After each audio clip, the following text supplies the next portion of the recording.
And they're smart, they're clever. One little old lady walked into a doctor. She says, "Doctor, I have a terrific pain on the chest."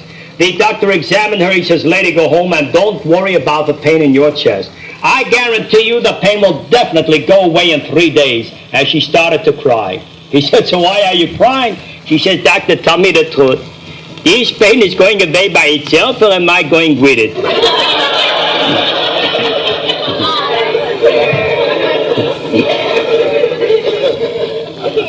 And you know that they were their own psychiatrists?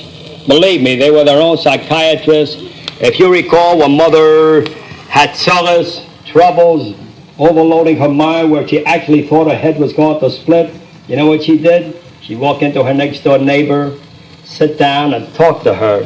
Like the said in the house, tell her all her troubles that were bothering her, and sat there for about 2 hours.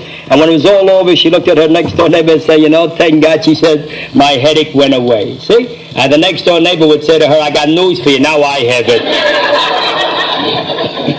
Now you couldn't get them to a doctor. The only way to get them to a doctor was either with a taxi or an ambulance, God forbid. They had their own medicines. They took a large handkerchief, tied around their head, you know, to kill the pain. They had their own gimmicks. And they tell a story of a little old lady walking down the street as she passed her family doctor. Didn't even recognize him. He tapped her on the shoulder. He says, "Mrs. Goldberg, don't you recognize me?" She said, "I'll tell you the truth. You look familiar. You don't look familiar." He says, "Look familiar. Don't look familiar." She says, "Dr. Nelson, I have been your family doctor for the past 25 years. She said, "How you like this?" If it's lately, she said, "I don't feel well. I don't feel well. Sie schwindelt mir in die Augen," means I see spots in front of my eyes. "Und sie hackt mir den Kopf und juget mir in die Ehren und butschet mir den Bauch und hackt mir in die Krieges und hackt mir die Zähne und tut mir weh die Beine ruhig." She said, "I'm a total wreck."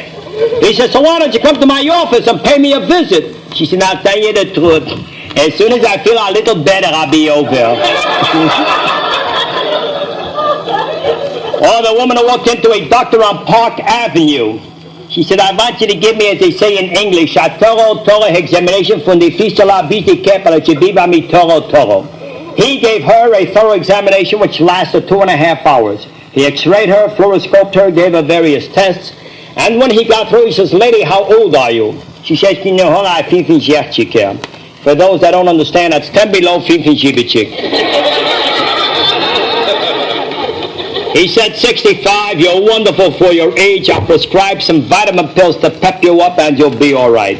And that will be $25 for the examination, including everything. She said, "I know, but who has $25?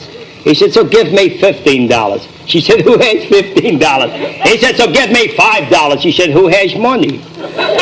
He said, "You have no money. Where do you get your nerve and the audacity to come to an expensive doctor like myself?" She said, "Listen, doctor, for mine health, nothing is too expensive."